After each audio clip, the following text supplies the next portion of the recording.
Hello student, this is Shaheen and in this particular lecture video we are going to discuss another question of MCO 01 Organization Theory and Behavior। और ये जो assignment है ये आप लोगों के लिए इम्पॉर्टेंट रहने वाला है जून सेशन एज वेल एज दिसंबर सेशन 2024 के लिए। रिसेंटली ही अभी आए हैं आपके ये असाइनमेंट, तो आप लोग इसे टाइमली कंप्लीट कर लोगे तो आपके लिए वेल एंड गुड होगा। क्वेश्चन नंबर फर्स्ट से स्टार्ट करेंगे। फर्स्ट क्वेश्चन तो डिस्कस हो गया था, सो क्वेश्चन नंबर 2 से स्टार्ट करेंगे। क्वेश्चन नंबर 2 का 2 पार्ट है। पहला पार्ट कहता है कि कैसे ऑर्गेनाइजेशन के प्रिंसिपल मदद करते हैं एक ऑर्गेनाइजेशन में ताकि काम अच्छे ढंग से प्रॉपरली तरीके से हो सके। और जो सेकंड पार्ट है वो ये कहता है कि कैसे टीम बिल्डिंग मदद करती है ऑर्गेनाइजेशन की डेवलपमेंट के लिए। वन बाय वन डिस्कस करेंगे इनके क्वेश्चंस को, ठीक है। तो सबसे पहले है हम डिस्कस करते हैं इसके पॉइंट्स, जिसमें सबसे पहले बताया गया है कि कैसे ऑर्गेनाइजेशन के लिए ये जो प्रिंसिपल है मदद करते हैं। सबसे पहले आता है यूनिटी ऑफ ऑब्जेक्टिव।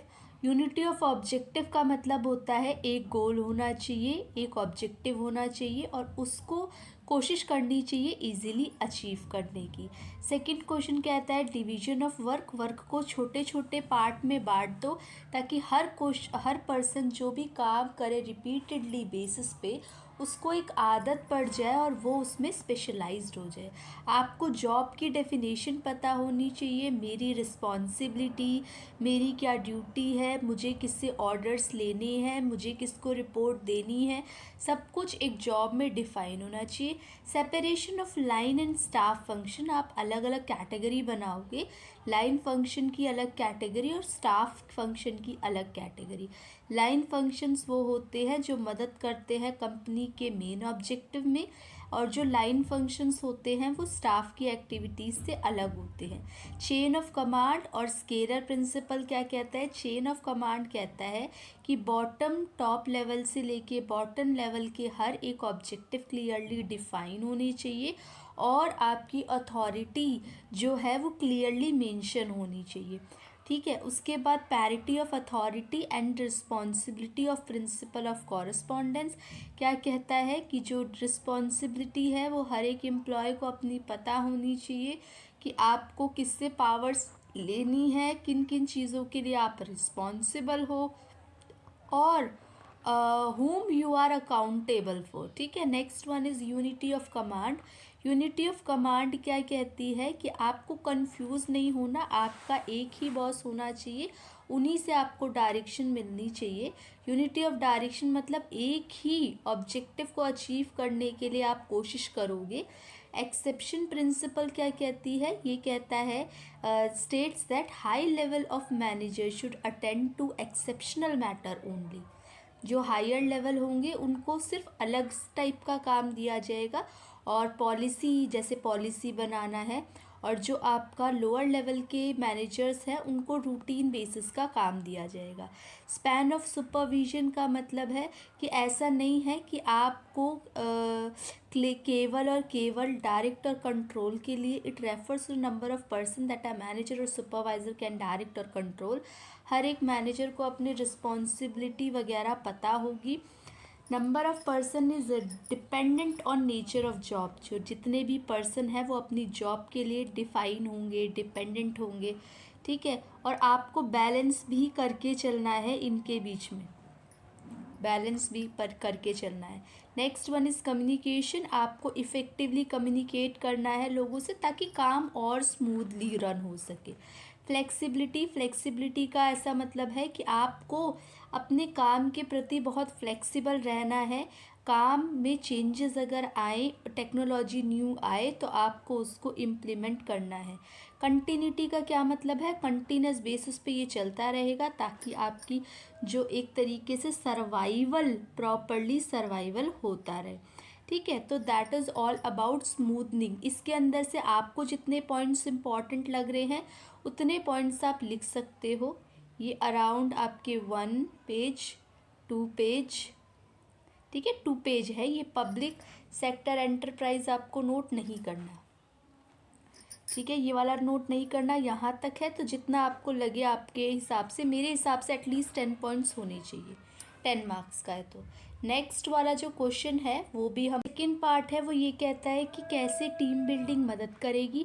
तो पहले टीम बिल्डिंग की डेफिनेशन आ गई कि टीम बिल्डिंग का मतलब है एक साथ काम करना, जो एम्प्लॉयज़ हैं वो अपने काम को इंजॉय कर सके, एक साथ मिलके अपनी प्रॉब्लम्स को टैकल कर सके। एम्प्लॉयज़ को हायर किया जाता है, उनको टिप्स ट्रिक्स बताई जाती है।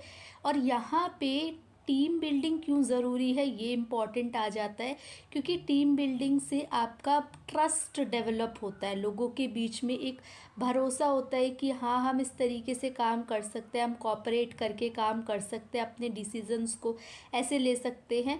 ठीक है, नेक्स्ट पार्ट इज़, इससे कम्युनिकेशन अच्छी होती है। कम्युनिकेशन अच्छी होएगी तो आप क्या कर सकते हो, कम्युनिकेशन बेटर होगी तो आप फ्यूचर के अंदर इसको वेल लेवल पे लेके जा सकते हो, इन प्रॉपरली परफॉर्म कर सकते हो। ठीक है, कम्युनिकेशन अच्छी होगी तो अपने टास्क अच्छे से परफॉर्म कर सकते हो। इन्वॉल्व परफॉर्मेंस इम्प्रूव होने के चांसेस ज़्यादा होते हैं, क्योंकि कम्युनिकेशन अच्छी होगी, आप मिलजुल के काम करो। अगर आप में के काम में कुछ कमी है तो आप दूसरे को देख के अपने काम को इम्प्रूव कर सकते हो। कोलैबोरेशन इजीली हो जाता है और ये मर्ज़ी के अकॉर्डिंगली भी होता है। इम्प्रूवमेंट होती है इंटरपर्सनल स्किल्स की, जब लोग एक साथ काम करते हैं तो, है ना, पीपल वर्क टुगेदर, दे शेयर दियर, अच्छा और बुरा एक्सपीरियंस को शेयर करते हैं, तो उससे उनका कोलैबोरेशन ज़्यादा अच्छा होता है। कनेक्ट रिमोट टीम्स, लोगों के बीच में हम जा के भी टीम्स डेवलप कर सकते हैं, ताकि लोग आपस में यूनाइट करके रह सके और अपने काम को इफ़ेक्टिवली देख सके। Embrace diversity among working team, अलग अलग टीम्स के अंदर अलग अलग मैनेजमेंट का काम होता है, तो वो भी अलग अलग क्रिएटिविटी के हिसाब से क्या हो सकता है और डेवलप हो सकता है। अट्रैक्ट न्यू टैलेंट, हम नए टैलेंट को भी लेके आते हैं। न्यू टैलेंट आ रहा है तो वो कहीं ना कहीं मदद करता है कि हम अपने जो भी कलेक्टिवली ग्रुप बना है टीम बिल्डिंग, उसमें इफ़ेक्टिवली काम कर सके। इनोवेटिवनेस तो आएगा ही, जब क्रिएटिविटी बढ़ती है तो इनोवेशन आता है। एक अच्छी टीम बनाने का हमें मौका मिलता है ना। हैप्पी सेटिस्फाइड क्लाइंट है, लोग छोड़ के जॉब कम जा रहे हैं, लॉयल है अपने बिजनेस के लिए, हेल्थ अच्छी हो रही है। टीम बिल्डिंग, अगर हमें जैसे मान लो कि आप किसी ऑर्गेनाइजेशन में काम कर रहे हो और उसकी हेल्थ, मेंटल हेल्थ वाले जो भी प्रॉब्लम्स वगैरह है वो ठीक तरीके से है, तो आप सेटिस्फाइड रहोगे, कंपनी का कल्चर प्रमोट होगा। ठीक है, टीम बिल्डिंग के टिप्स, अब आप टीम बिल्डिंग के टिप्स को मन करे तो आप नोट कर सकते हो, ये रहा, यहाँ से देख सकते हो आप। फर्स्ट पार्ट, ठीक है। सेकंड पार्ट, क्या ऑब्जेक्टिव हो सकते हैं, आपको की एरियाज़ पे काम करना चाहिए। फिर इंगेज एम्प्लॉयज़, एम्प्लॉय को जोड़ के रखना है ताकि टीम बिल्डिंग अच्छी हो सके। आप क्लियर गोल्स बनाओगे ताकि केओस वगैरह ना हो, क्लियरली मेंशन हो। एक्टिविटीज़ और कोलैबोरेशन के लिए अपनी मर्ज़ी से लोग एंट्री कर सके टीम के अंदर, और वो अपनी रियल लाइफ प्रॉब्लम्स वगैरह भी डील कर सके। तो ये आपको अपने एंड से, अगर आपको लगता है कि लेंथ शॉर्ट है तो इस वजह से आप ये वाला पार्ट तब ऐड करोगे, अगर आपको लगता है कि इनफ है तो इतना आप पार्ट मेंशन कर सकते हो। ठीक है, तो ये रहा आपका सेकंड क्वेश्चन, क्योंकि 2 पार्ट थे तो थोड़ा सा लेंदी हो गया आपका लेक्चर। अगर आप लोगों को पीडीएफ कंटेंट वगैरह की रिक्वायरमेंट है, या हिंदी मीडियम आपको पीडीएफ चाहिए या कंटेंट चाहिए, तो आप लोग कमेंट सेक्शन में मेंशन कर सकते हो। या आपको कोई डाउट आ रहा है, या आपको इससे स्टडी से रिलेटेड कोई इन्फॉर्मेशन गैदर करनी है, तो भी आप लोग कमेंट सेक्शन में मेंशन कर सकते हैं। मैं कोशिश कर रही हूँ कि और लोगों से ज़्यादा इनोवेटिव कंटेंट आपको प्रोवाइड कर सकूँ, प्लस उनको समझाऊँ भी कि सिर्फ केवल आपको टेपना आपका मेन मकसद ना हो, इसको कॉन्सेप्ट को समझ भी सको आप। ठीक है, तो आप लोग से मिलते हैं नेक्स्ट लेक्चर वीडियो में। तब तक आप चैनल को सब्सक्राइब करो, शेयर करो video as more as possible, and thank you for watching and be happy students.